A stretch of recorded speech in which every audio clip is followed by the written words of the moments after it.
Hello from Kobe, Japan. My name is Michael, CEO of Magic Multimedia, EDIUS.net. And with me today is Katsushi Takauchi, the boss of the EDIUS team here in Kobe. And the official name is Vice President, Grass Valley Vice President for Editing Systems. Yes. So EDIUS 11 has been released last October. And how have the first months of the release been? The EDIUS 11 was accepted very well by the customers at the time of the release. So I was very happy having the new features and the new database systems, including EDIUS 11. But there also were some reports of problems.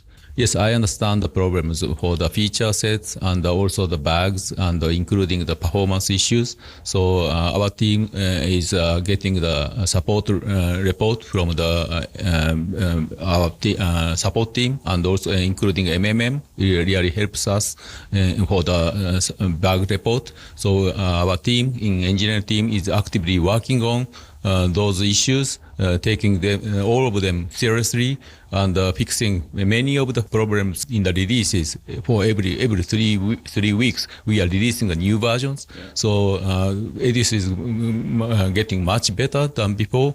And but still, I understand we still have the problem in some areas, especially for the performance. Mm-hmm. Our team is actively working on that as a highest priority to improve the performance for EDIUS 11. So that will be fixed in coming months. Okay, thank you very much. And some additional news from Alex Kataoka regarding the speed. Alex, I would like to ask you regarding speed and performance of EDIUS 11. What will we see here for development in the near future? So after the mentioned changes in the structure of EDIUS, supporting the new database structure, the Chorus Hub, we have been seeing some decrease in the performance.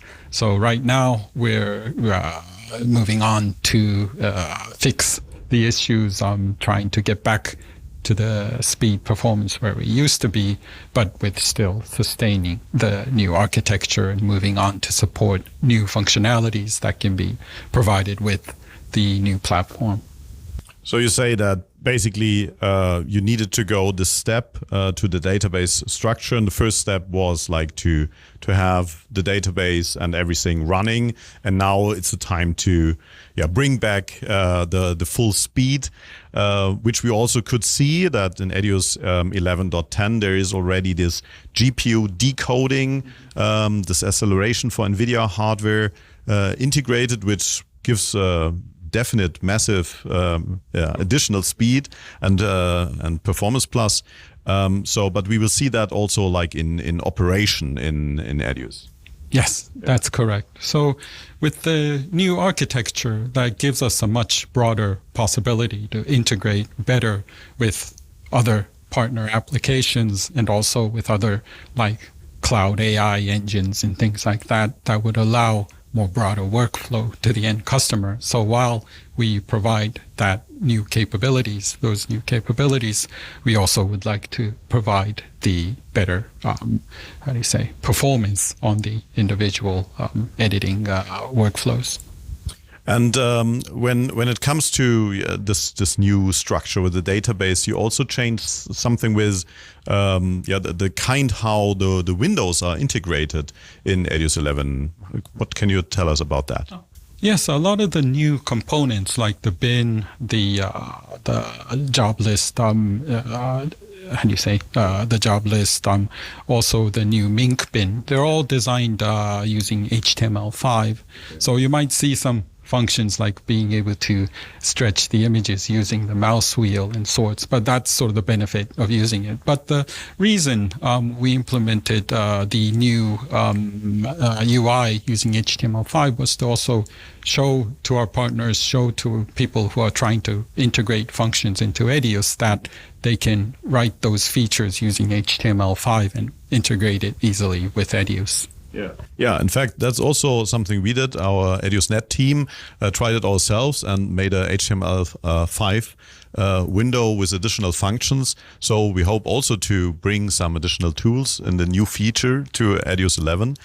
And obviously, we are not the only ones. Also, existing partners and system integrators will come up with deeper integration. Yes, like the new integrated template bin for this title. That's also designed using HTML5 and integrated into EDIUS. Yeah, this was also a new feature for EDIUS 11. So we see this new platform allows us more possibilities, and in the future we will see even more. And it's not only possibilities and features, it's now also about speed. Yes, that's correct. So we will continue to improve. But the whole reason we moved to this new structure was to provide the essential capabilities to integrate EDIUS into broader workflows. So definitely it's the support for this new database architecture. It's not only for like big customers or big broadcast stations, but it's also for the individual editor who would definitely need these types of like background processing, AI integration. Those features can now be much more easily integrated with this new architecture. And so the whole new structure will allow much faster workflow, which something used to take hours and hours to do by hand, can be automated in the cloud, integrated to your editing workflow. That kind of background ways to speed up your whole workflow, we hope to provide with this new EDIUS architecture. Mm-hmm. Yeah, and a preview to those features we have already done in an additional video where we show the AI services or examples for AI services delivered together with EDIUS 11 or which are prepared to be released in the future. So thank you, Alex, for your time and have a great day. Thank you.